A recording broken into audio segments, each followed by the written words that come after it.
nice to see a lot of you back. For those of you who don't know me, my name is Ryan Lewis. I am with the Small Business Outreach Support Team, and you're going to hear from many members of the project team today.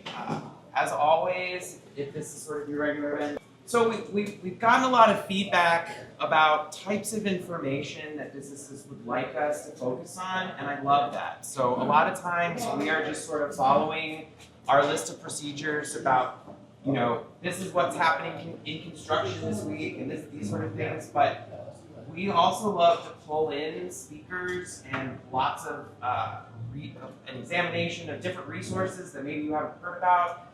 And so we have a survey, a QR code at the end of this presentation, and that's where we're getting a lot of these ideas from. And we'd love to hear from you. If there's someone you'd like to interact with, the city, Visit Denver, for example, was someone we're trying to get someone to come down and do one of these chats with you. So those sorts of ideas, please feel free to let us know. That's how we've been figuring out where to go, what time to have it at, all of that stuff. So thanks for your continued participation in these events, and we'll do some more introductions of folks as they come in. This is the schedule of what we're going to go over today.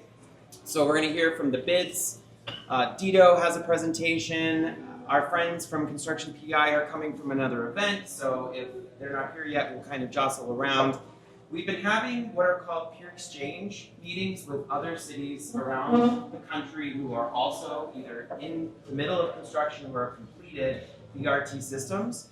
And because of that, we're learning a lot of information about businesses. And so today is the first day in our chats presentations that we're going to share a little bit of that information so you can see what other cities have been doing, how those corridors are thriving post-construction. And then we have some folks from Greater Denver Transit to talk about the user experience and some of the programs that are hopefully helping out around the city and generating interest to make sure that as the BRT gets built and as the BRT gets off the ground, there's a lot of people interested in riding, right? Building ridership and trying to create that culture of transit in Denver. And then we have some final updates for you at the end. So this is my slide I always have of just, if you haven't been here before, you can see just how many project partners are involved. It is statewide. It is a lot of different hands in the cookie jar. So we're going to start off with the bids.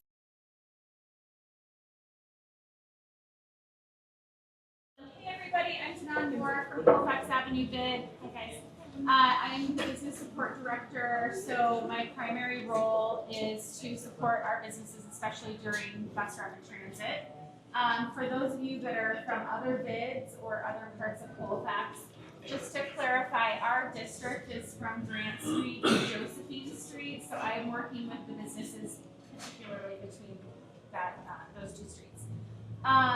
Just to give a little bid update, we are constantly working on ways to drive people to your businesses, so new customers and old customers.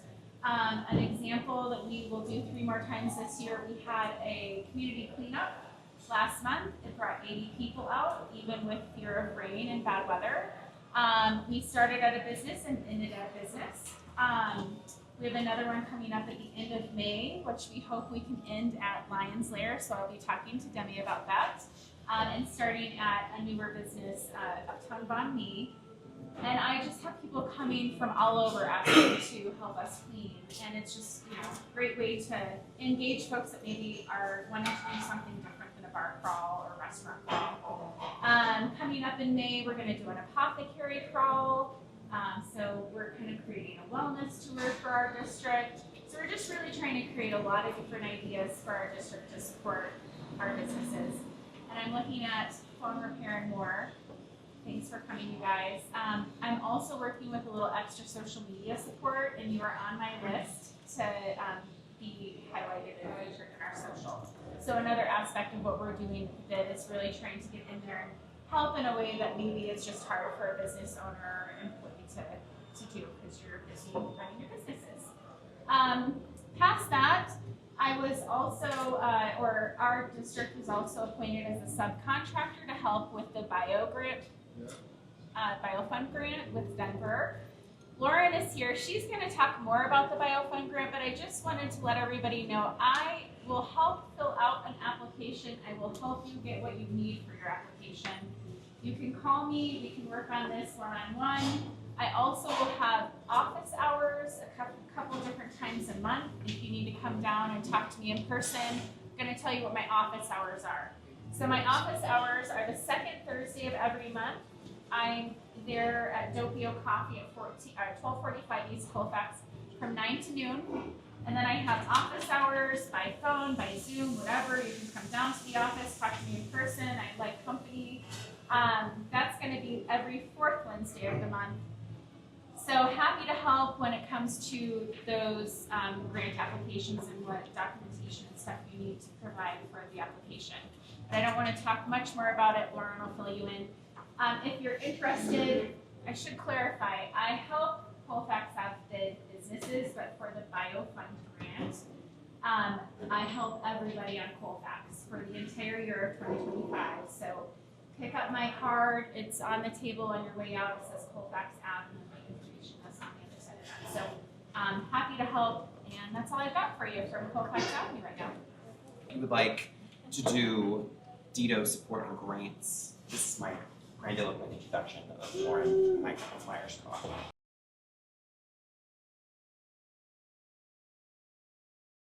My name is Lauren Myers-Koff. I am the Senior Advisor for Business Retention and Expansion for Denver Economic Development Opportunity. My job at the city is basically for you to come to me if you have a complaint, if you have any suggestions on how you think this process should run.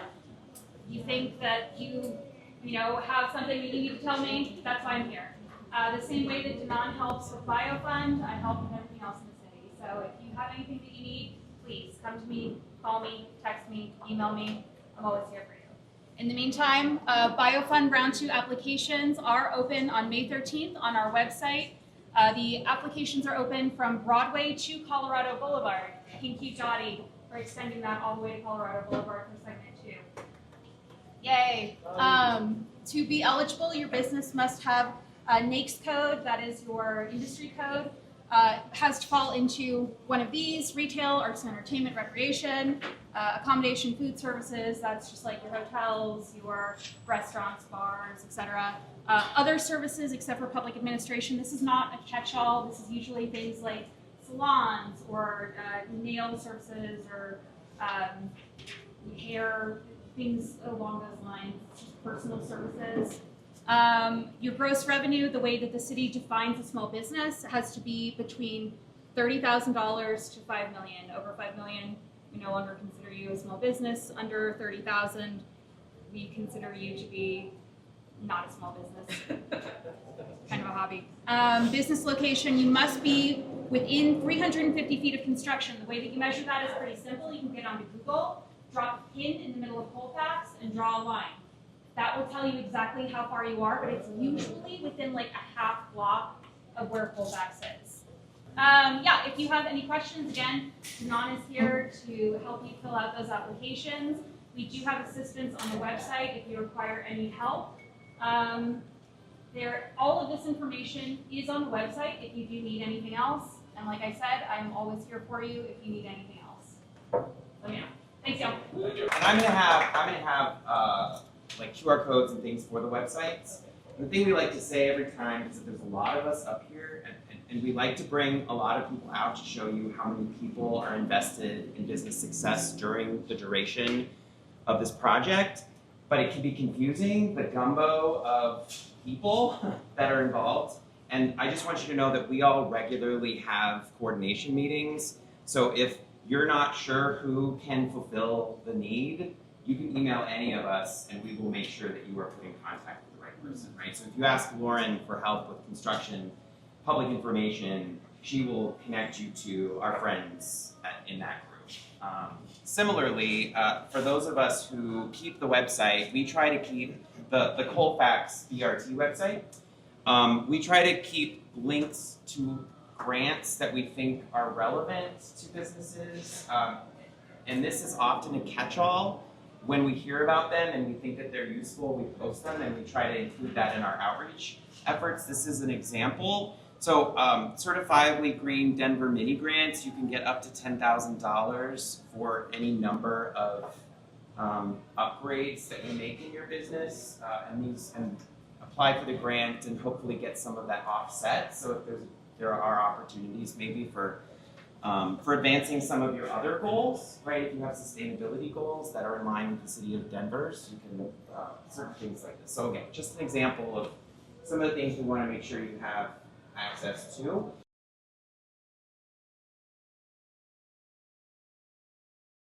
I'm going to be both me and Frank for just a conversation about some of these things that I mentioned earlier called peer exchanges. So earlier last month, we had a great call with folks from Cleveland, Ohio, to talk about the BRT system that they placed. And then a week ago, or earlier this week, we talked to Indigo, who was involved in the Indianapolis. So one of the things that we did, we asked a lot of questions about, okay, can you tell us a little bit about what potential reductions in revenue occurred? Were people, what kind of campaigns, what kind of communication did you put in place? Did you have grants available? Were you able to use, did anybody use anything like tax deferments or subsidies and things like that? So we asked a lot of questions. They're still putting some of that data together for us, but some of the initial pieces, some of their initiatives, we thought were really interesting, because one of the things I'd love to spark here is a conversation of, oh, I really like that, can we do that here? Or maybe we're already doing something like that, so can we boost that part of it? This will really help my business a little bit. And then also just kind of to see where we are in the process in comparison to where they are. So generally, they were really great exchanges, and initially what I did was I just took apart some of the information for tactics that they use in the businesses. So starting with Cleveland, they created and consistently updated parking access maps. That's something that we heard from you all that you needed. If you're losing parking, we want to make sure that people know and you can message to your customers where that parking is. So we have some here, and we have updated versions on the website at all times. So please feel free to guide yourself to there and download that at any point. Lots of signs. They held a lot of events along the corridor, not just open houses, but even concerts. So they found bands that would be interested, and then they held things in their public spaces and kind of got the word out that way. Created business sponsorships of some of those things, tried to work with some of the businesses to make sure that they had representation at some of those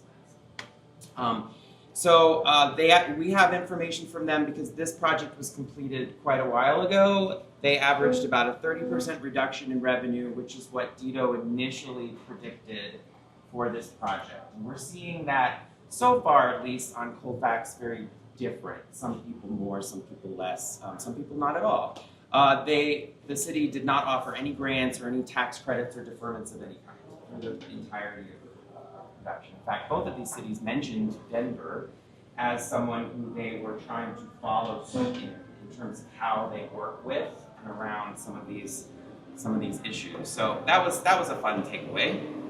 Indianapolis has 3 BRTs. One still in, is that right? One is still in construction, but the other 2 are completed.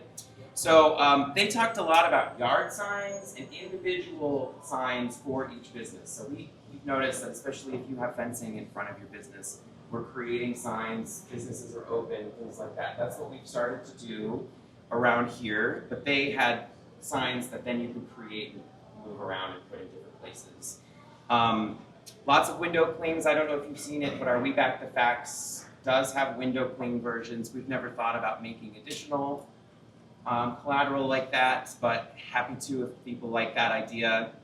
Lots of pop-up events, they said, at retail, so restaurants and bars as well. They would ask businesses who had a discount or an offer that they'd like to give. They would meet at that business, and then the business would do giveaways and then have a party or whatever it was. There were a lot of different events that were quoted. So we've been trying to do some things like we're organizing the internal BRT team. So there's hundreds of us, right?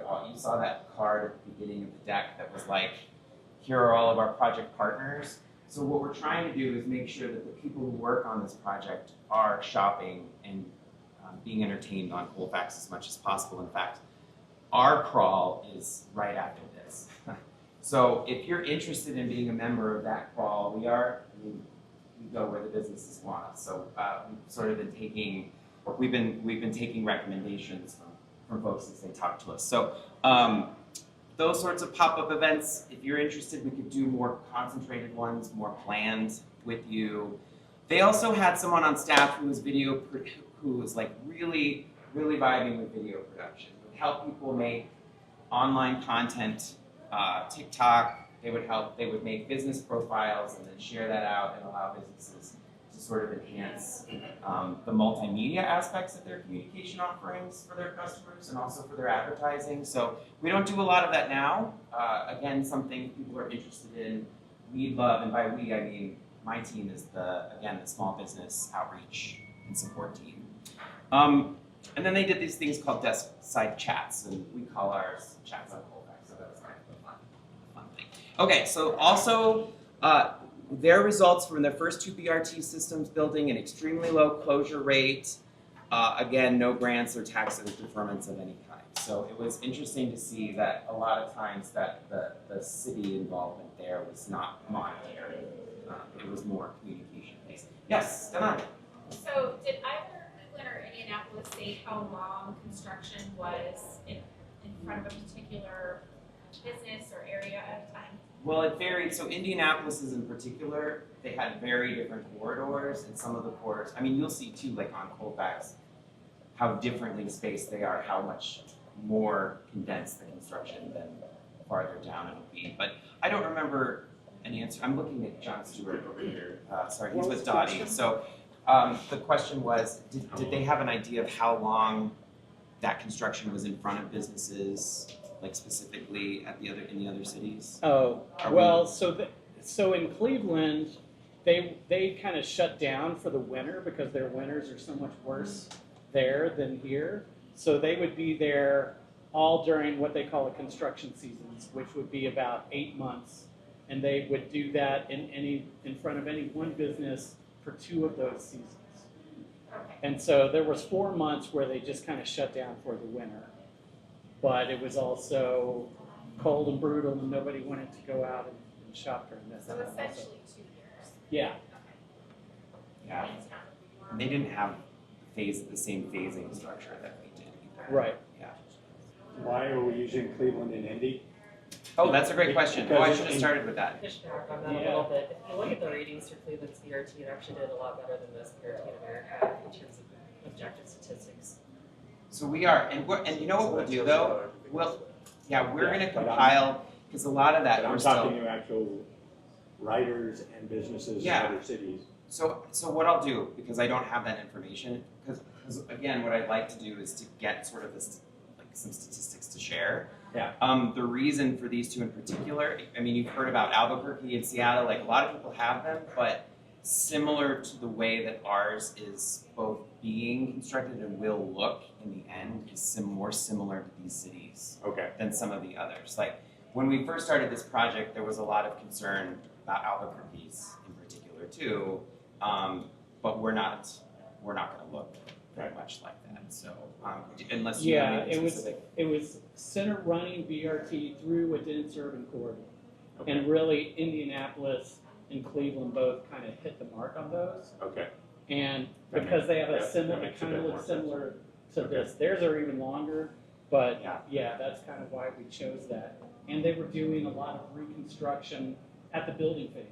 That was kind of another reason we wanted to talk to them. Okay.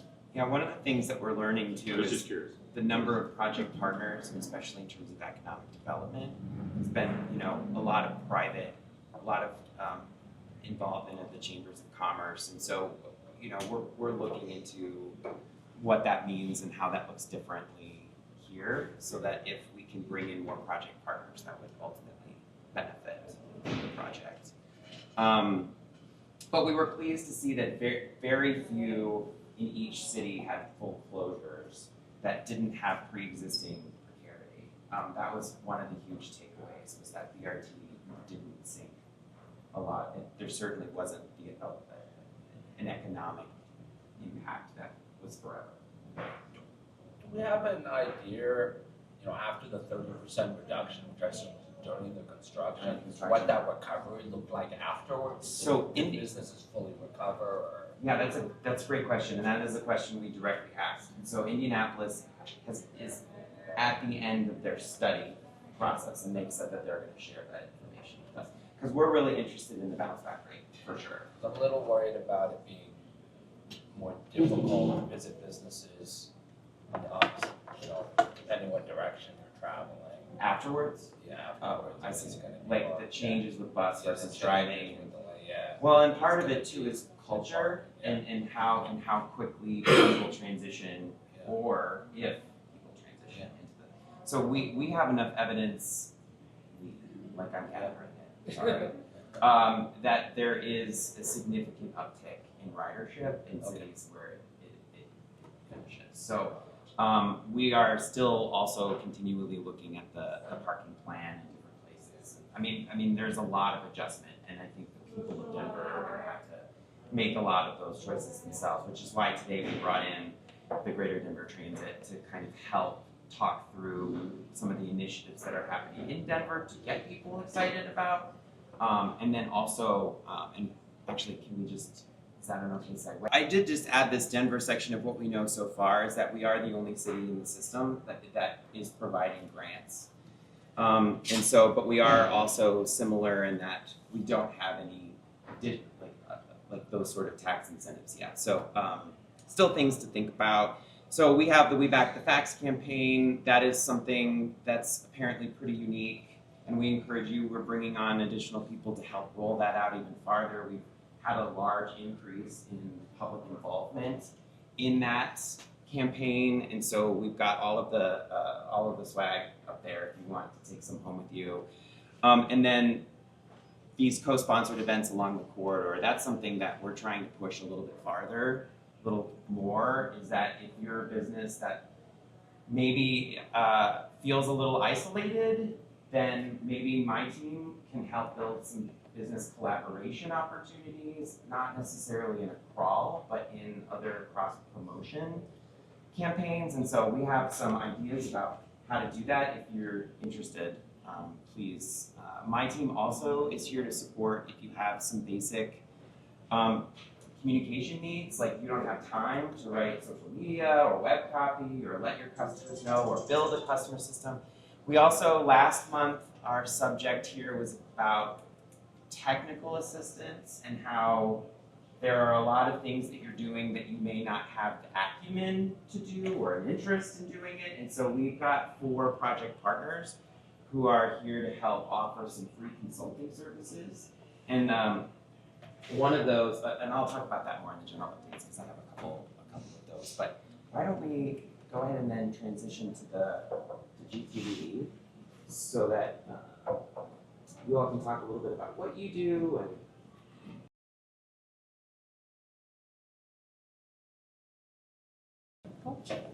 Hey, I'm Emma Griffin. I'm Rach Jordan. We're with Greater Denver Transit. We are a local grassroots transit advocacy group, so not being paid to do this, we do this in our spare time, along with our jobs and experience stuff.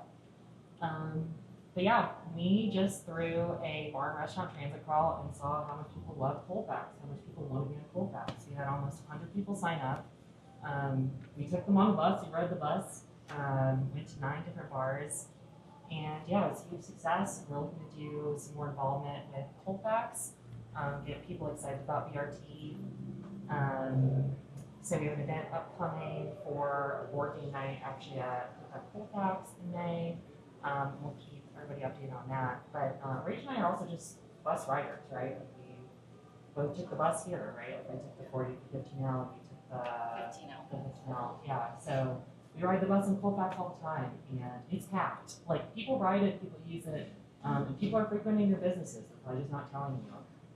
I've heard, people who work for businesses talk about taking the bus there, so I know they work there too.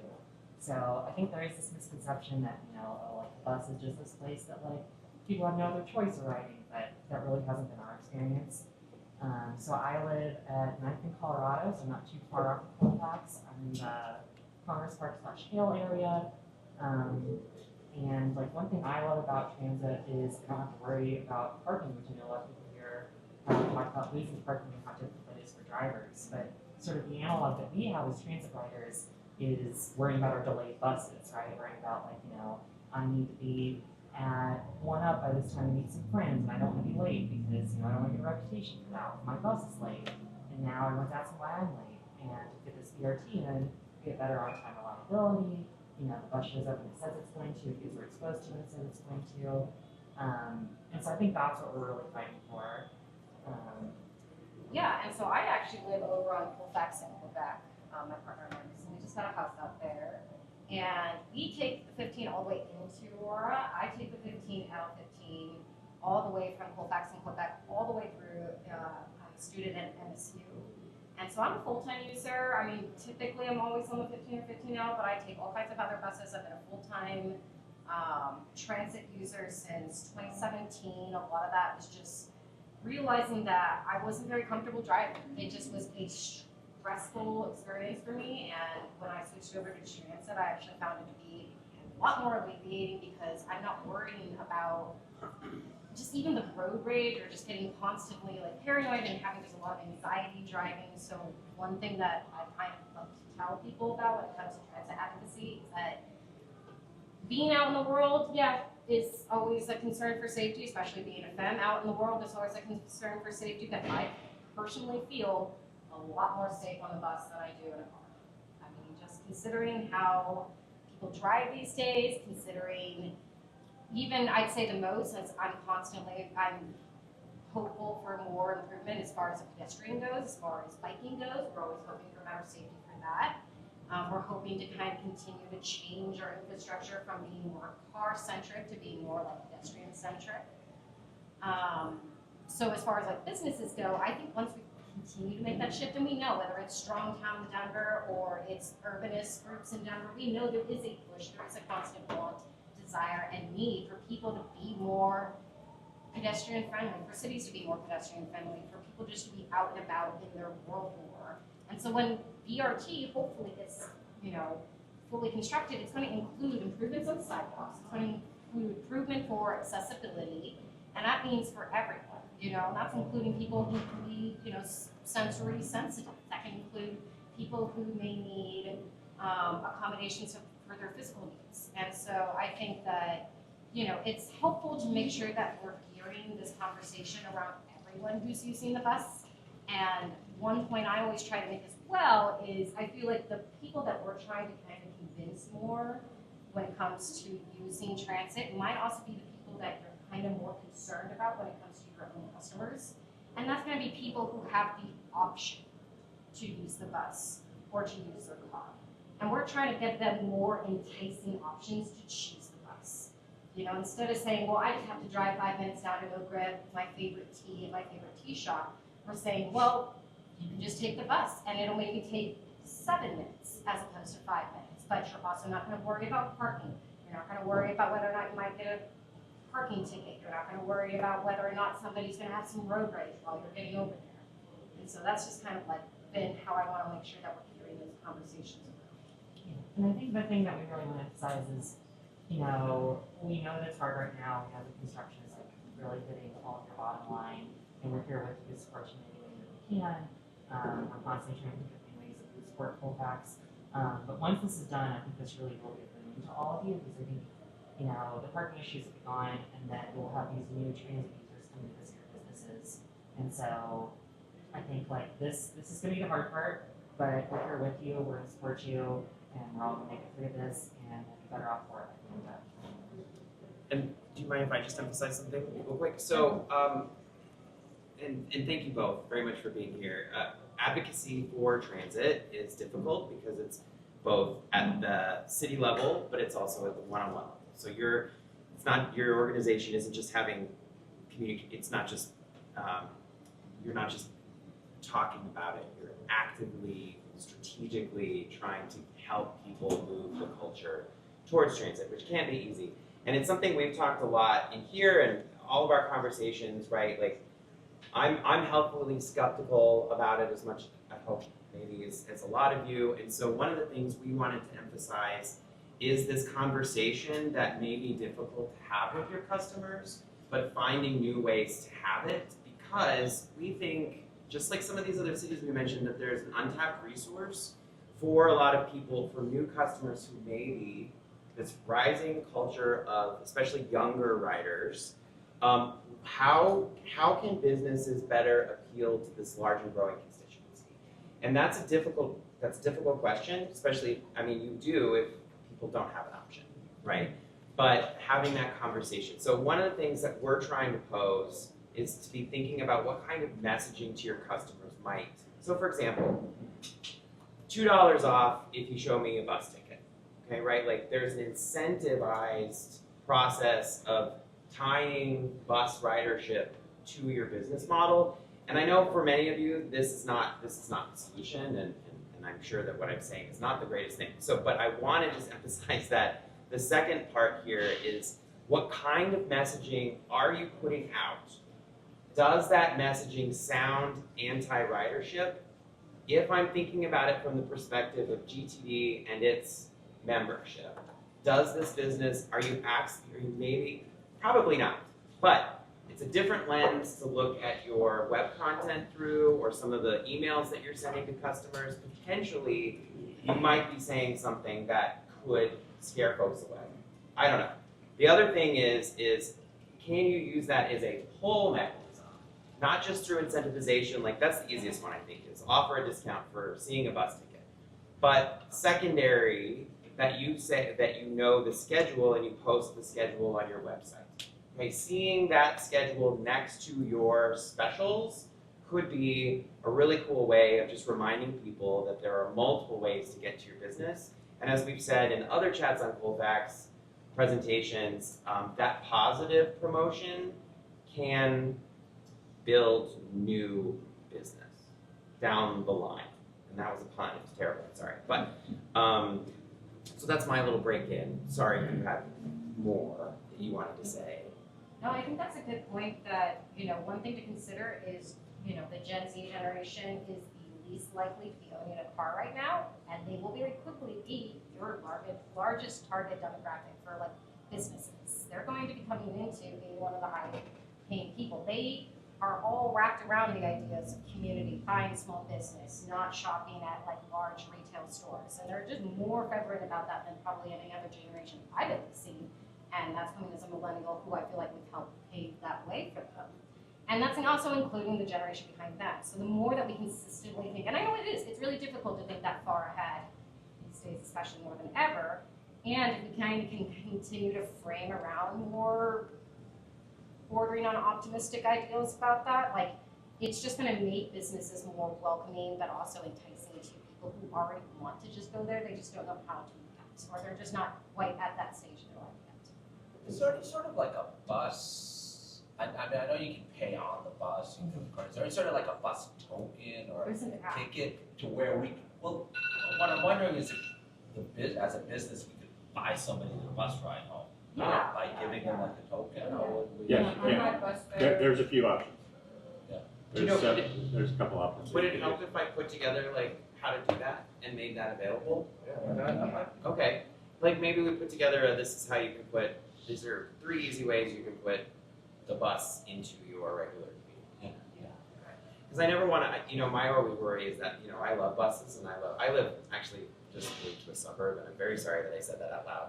But one of the things about it was that I was afraid I was giving up public transportation. And there is a myth that people don't ride the bus, and the bigger myth is that people in the suburbs don't ride the bus. I ride the bus, I ride the train as much as I can, and it is very nice to just sit there and not have to worry about the hour commute from there. And the point that I'm making is like, I think all of these kind of come together. The desire, the interest, because this Gen Z, I mean, have you all seen this research about how also Gen Z is the least drinking culture? So for like bars on Colfax that I love, so one of the things too that some people have started talking about is make sure you put your mocktail menu right next to your cocktail menu, and maybe put that next to your bus tail menu. That's not funny.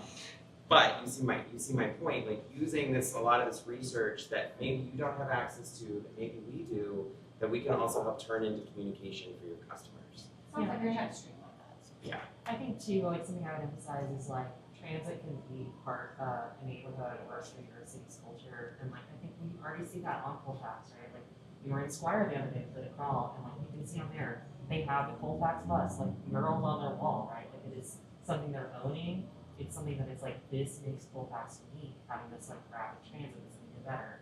You know, you see that at Uptown Bonnie where they have like the light rail mural there, right? And so it's like, you know, embrace Colfax for what it is, and I think people will love that. They'll see that authenticity and they'll unlock it. My perspective on riding the mall shuttle for years, decades ago, before they did it. That it's great to hop on and hop off. And I lived in London for 3 years. You just hop, you have multimodals, and you can hop on a double decker. You can hop on fast. There's no waiting getting on. I love that downtown. How much are we going to have that experience here? It seems to me that's what's. Am I looking at this wrong? To me, that's the most transformative thing, because when I worked downtown for decades, and it would just be you hop on and hop off of the shuttle, but then, so we're dealing with two worlds here in our businesses. We're dealing with the crazy now, and I don't know, are those running better or worse? And then post the implementation of BRT, if you had a thought about free riders, because I understand that I've heard comments here and there about, oh, well, you know, half the people getting on my bus don't even pay, and the drivers can't. So are people going to pay for this?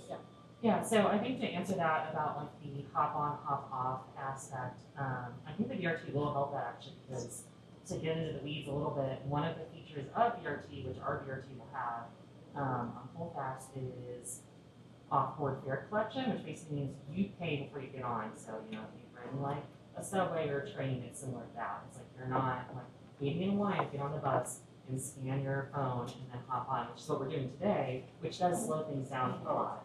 Yeah, so we will get a lot of those benefits of the mall ride that you're talking about. In terms of like how many people are actually paying for this or not, that depends a little bit on implementation, and our group is working on that to make sure that once we actually do break ground and those first buses are running, that we make sure that people are actually paying. So we have some ideas. I'd be happy to share those with you offline.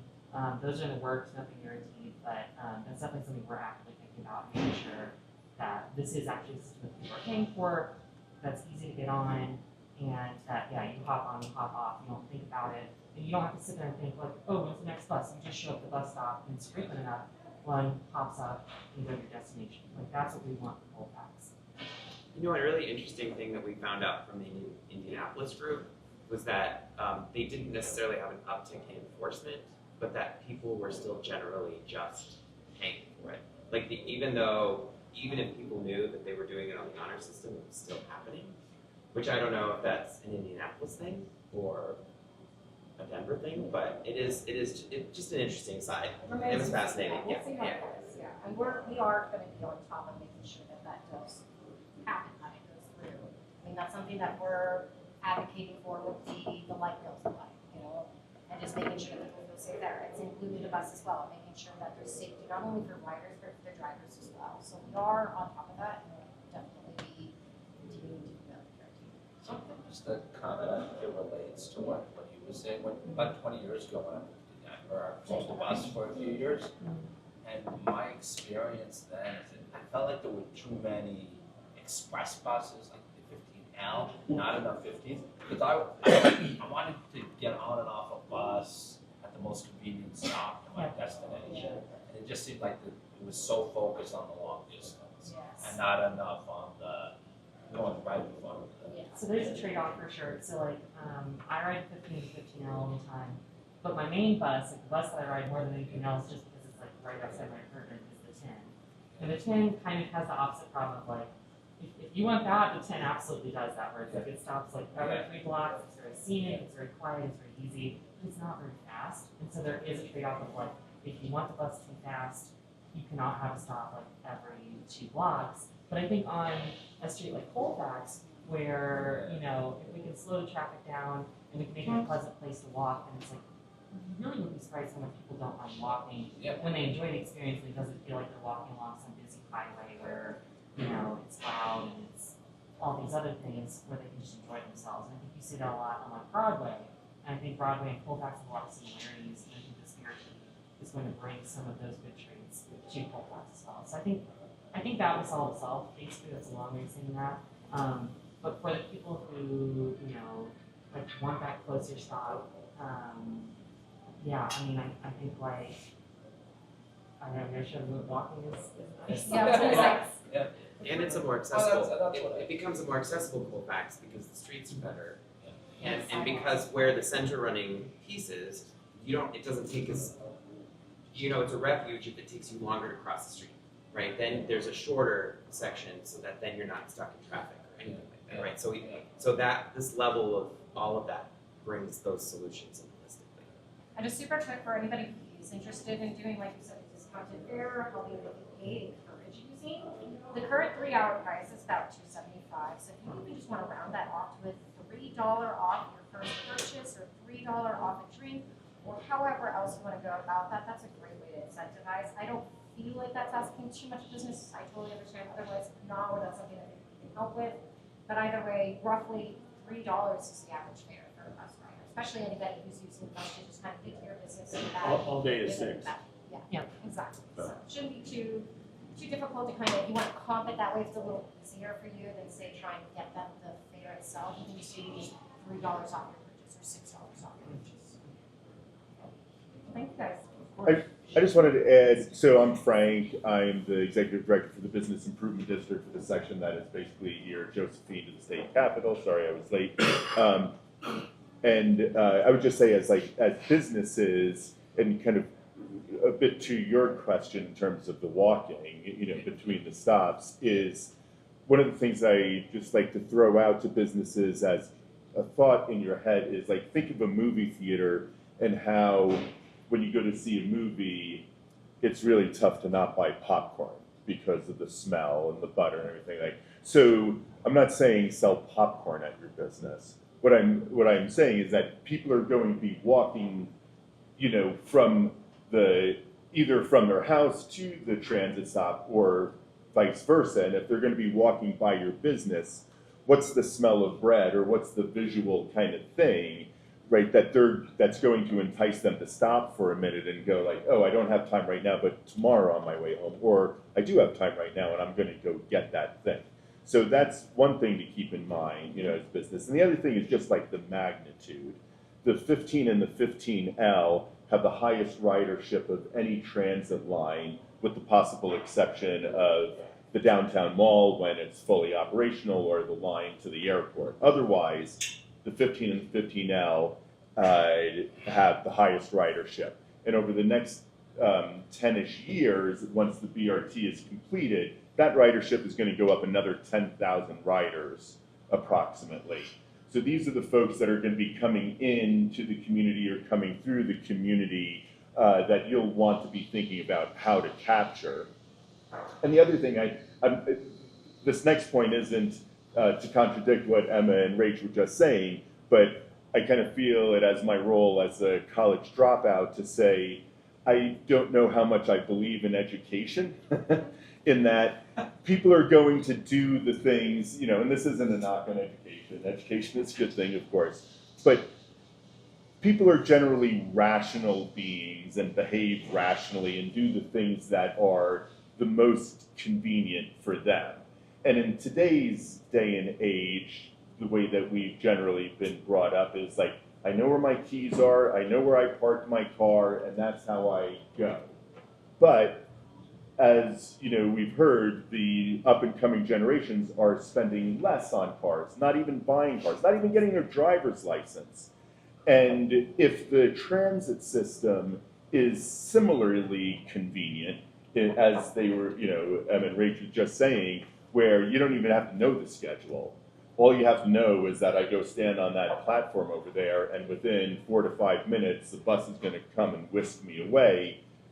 The convenience factor is there. And if I've got shelter over my head so I'm not in the blazing sun in the summer or the rain or whatever, these are kind of like those convenience factors. So providing an incentive to folks, I think is, can be a good idea. But I think the system itself, the way that it is intended to operate, is going to be, that incentive also.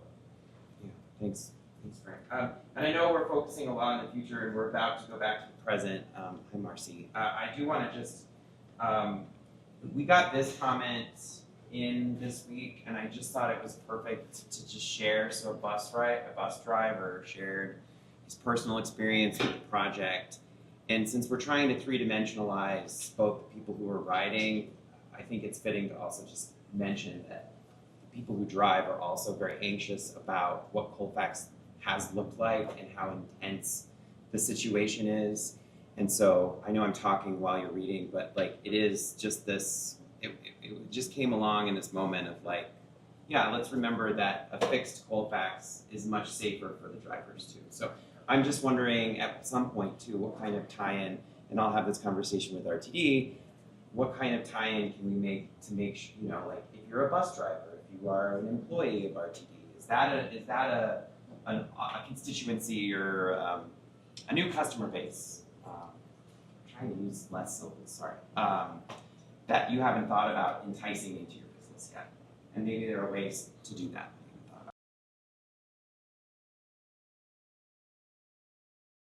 I'm Marcy Lockwood, and I'm with the construction team for the public information. Just going to give you, can you guys hear me okay?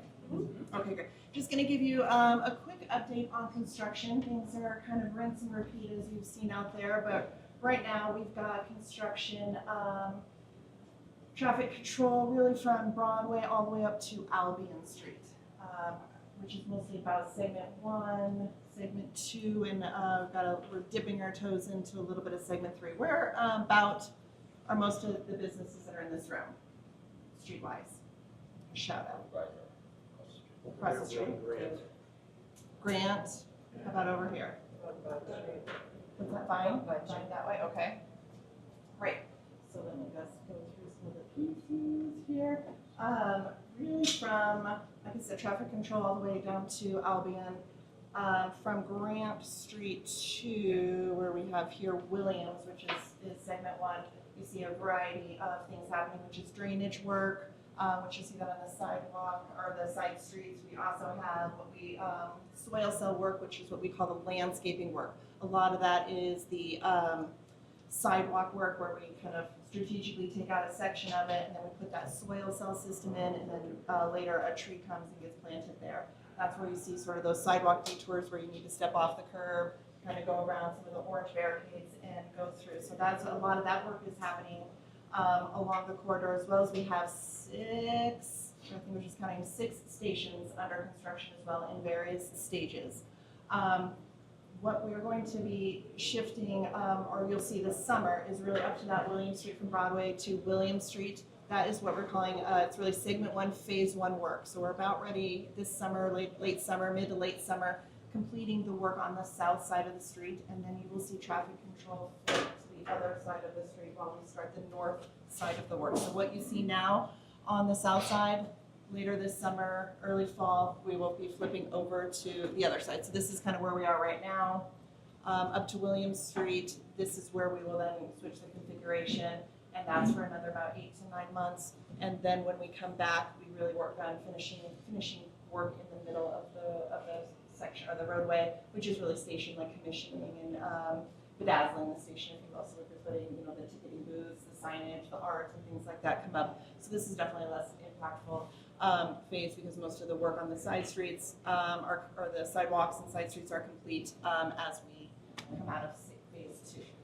The rest from where we go Williams to Monroe, you'll see various stages where we're still on the south side of the street. That started relatively soon, or not relatively soon, just a few months ago. Along with the station, like I said, we have about 6 stations under construction in various stages. We have our first night work coming up. You guys may have seen that it was postponed. The April 14th night work was postponed. They needed to do another coating on the archway. So that is now been moved to the arch will be delivered on April 28th. And then the installation of that archway will be on May 6th. So that will involve it's our first night work. It'll be a 1-night closure on Colfax between Humboldt and Franklin. Humboldt and Franklin, which is where the Franklin station is. That makes perfect sense. A brief night closure. Our night work will be from 7 p.m. to 5 a.m. There'll be uniformed police out there and stuff to help with traffic control, but we're setting the arch.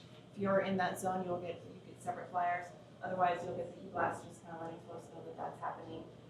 And the reason why we're doing that work at night is because for the safety of taking the arch off of the truck for delivery to put it onto the platform, we don't want anybody driving by, walking by as any of the pieces are being swung off there. They will also be welding the arch comes in 3 pieces. We'll weld it together, and then it gets set and put in its platform for closure. And then you guys will be able to see the fresh arch, and then it'll start kind of rinse and repeat every about 2 weeks. We'll get one delivered and then installed another week later. It takes about a week probably.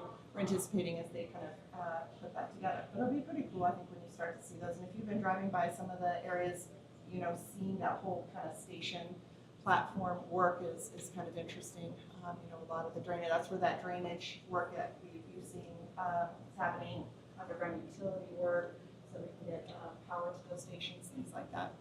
And then, of course, then widening the sidewalks and then adding some of those tree pieces as well. So the ticket booths, level boarding for the stations, if you guys aren't familiar with that.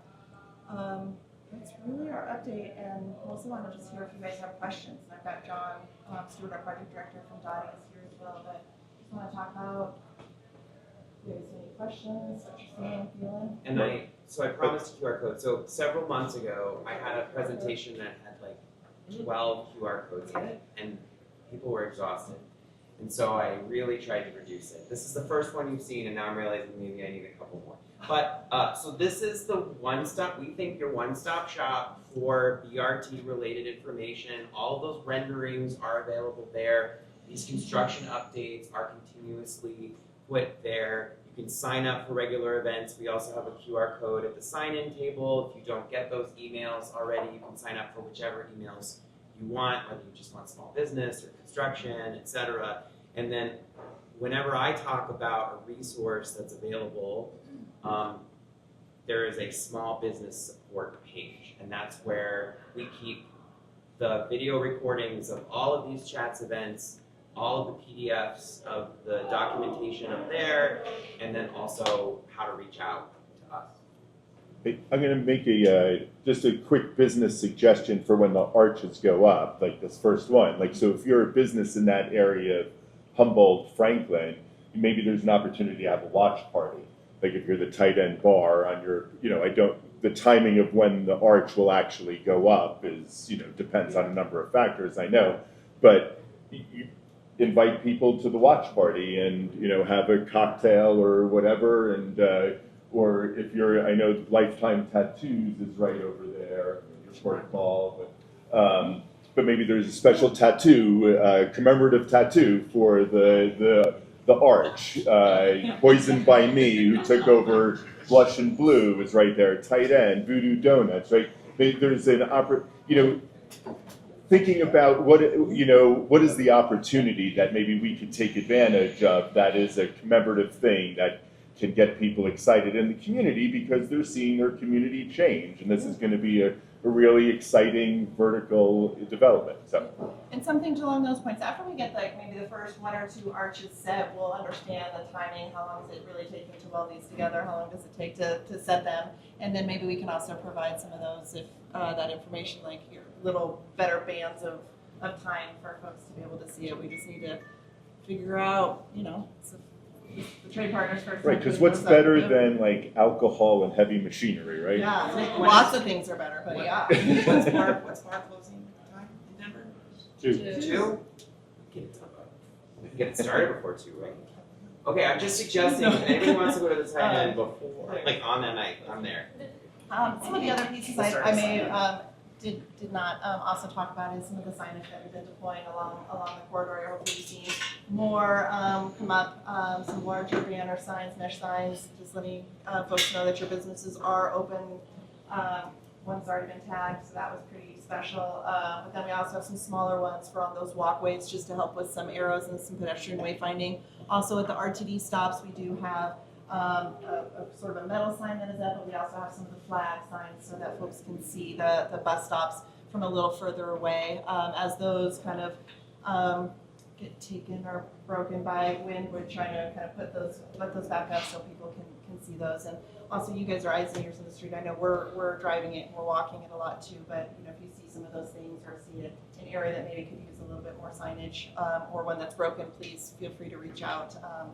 Helps to have lots of eyes on a long corridor. So we're really working to promote that. Now that the weather's getting nicer, you can see a lot more people are out and about, and so just making sure that people know how to maneuver through some of the walkways and things is important to us, so please let us know. Also, parking map, I think we gave an update maybe the last chats, but we are working on just some parking modifications along this corridor to help find some additional spaces. So there you'll see some 15-hour and 15-minute and 2-hour parking signs along some of the side streets where we some like either through the meter or some loading or unloading, so folks can maybe stop, go in and get your hair cut, grab and go, donuts, any of those types of things, just trying to free up along the corridor. So we have a map that will be updated as we learn more. That is on the website. So linking to that, know that that isn't final by any means, and it never will be final, because say one of those 15-minute spots is within one of the construction areas. Maybe today, but in 2 days it will be out of the construction area. So it's just it's a living map, and we try to put any new lots that we find that folks are opening up. I know in Ann's district, they have some agreements like with that Old Paradise Cleaners lot area. They're able to offer that as parking for some of the folks around there. So I know some of the businesses are in bids are doing a lot of great work just trying to free up and find some areas for folks to go. So just let us know if you need any more, or if you know more information that we can put on that map is great. Also, something that we've been doing for businesses, let me know if you need one, is how to get to your business. We've done that for National Jewish, Tommy's Tie, some of those where they have some different parkings. We've been able to create just a custom flyer for folks to put up in their windows or email out or put on social of like, here's the best places to park to come to our restaurant or our business, and we're happy to help with any of those pieces as well. So just let us know. And I'll just add there, so we've got contact cards over there that have a hotline number on it and the direct email, even though all of that's on the website too. And that hotline number, if you are noticing something that you don't understand or shouldn't be like it is, I encourage you to call that hotline number. People are constantly checking it and will respond to you. It does. It goes to both Heather and me directly, so call that, and we will definitely call everybody back. And if we don't know the answer, we're going to find the answer for you. So, any other questions? Nice. Oh, What's Marathon gonna look like when they come down to Colfax this month? it's going to look like a lot of runners that are not tired and they're Fully going. closed, buses running, what's up? I don't. They're not running. There's no running. Yeah, they don't run on Colfax. I think they're doing 17th Street. 17 to the park. They're running Colfax. Briefly. 14th. Briefly. It's basically over there. Yeah. But did that answer your question? Then let me make sure we close the Corner. door. I'll go back and look at their website, because I just looked at it a week ago and I could have sworn it said the runners were coming down Colfax. So It maybe sounds that's like why the route. It sounds like the route is partially blocks. Colfax and then A few it blocks, but then jogs they cut around. back. a few blocks impacts us dramatically, because if it shuts off Colfax entirely with no buses and cars, that's my question is, we've only got 2 lanes. Yeah. And the rest of it is cone zone. So if they're gonna run 2 blocks, it impacts 4 miles of Colfax. Gotcha. Where is? Yeah.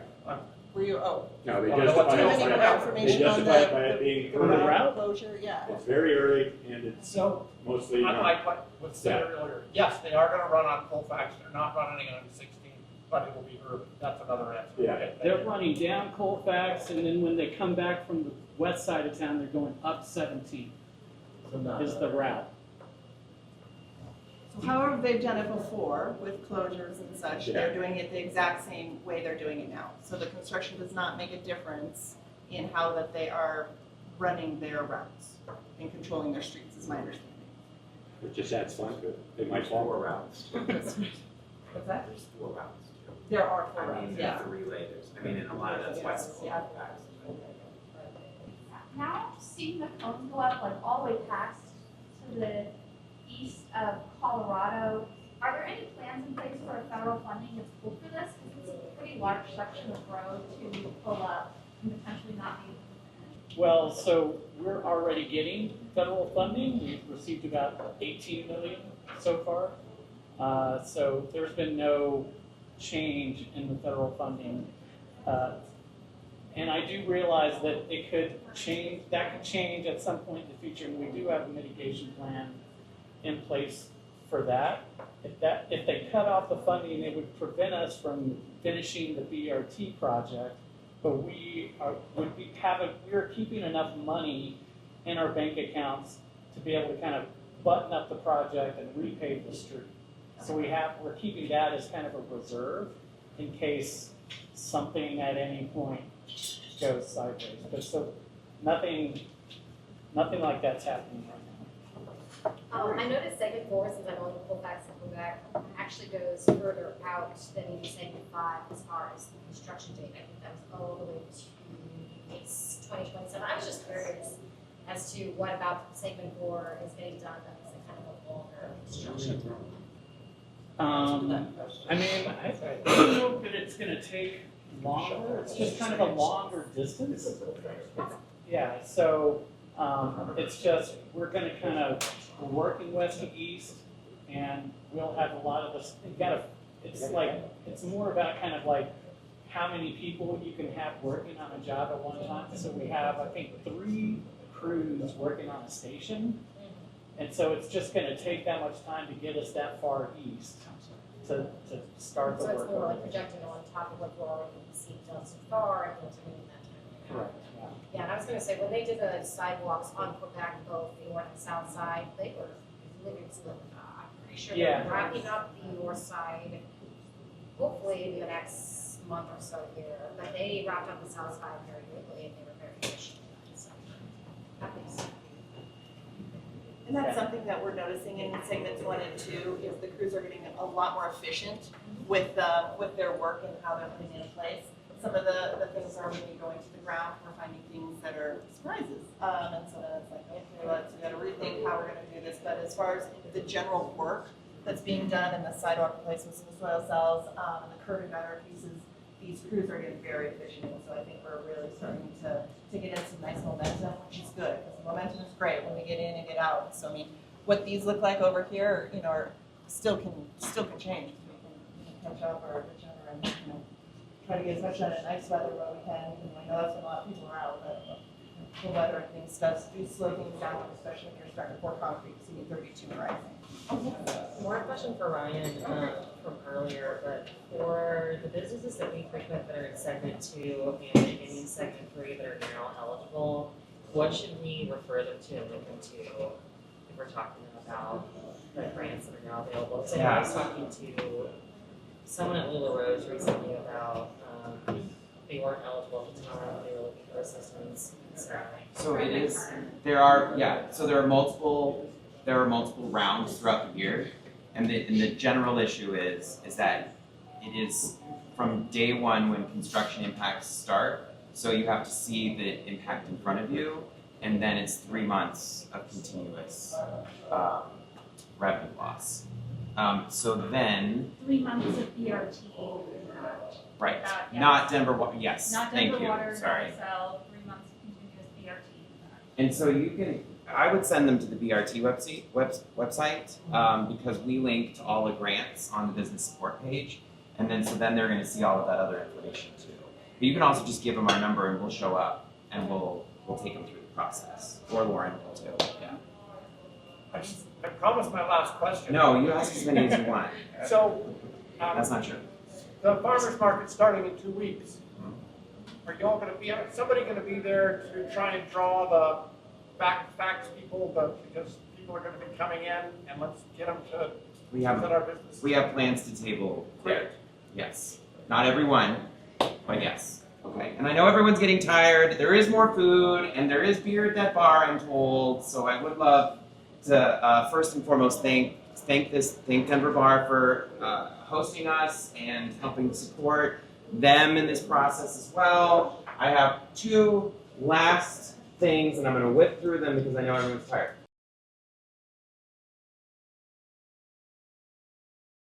But I did mention, every time I just try to come in here with another update to what we call technical assistance. Technical assistance can be anything from individual consulting services, marketing and communication services, you need help with website design, forecasting for your business, doing budgets, things like that. We have a fact sheet up there that talks about some of those business partners. And this is just one example of something's coming up. So our friends at the East Colfax Community Collective run a legal clinic, and the next one is Monday, April 28th. You can sign up there. They offer pro bono consultations. Just check on their website to make sure they have a geographic boundary. We also are working with a group called Overwrite. They are a general technical assistance organization, and they are offering free consultations to businesses on Colfax. Their grant allows them to work directly with businesses without most of their services, I should say. Always a caveat, but generally, if you're looking for support for some of the things that, again, like I said earlier, you can't do or you don't want to do, we have a lot of people who will come in and maybe offer some of that individual support. Again, to delay the costs of things, maybe if you're not eligible for a grant, these can take some of those costs out of your pocket in the short term. We talked about We Back the Facts. Again, hope you're talking it up. We've had an increase in participation. Again, it's very simple.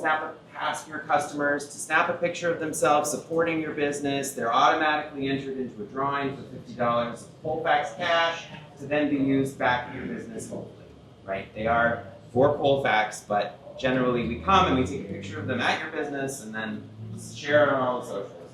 So it does generate little bits of revenue here and there, and it reminds everybody in the Front Range that we are open for business.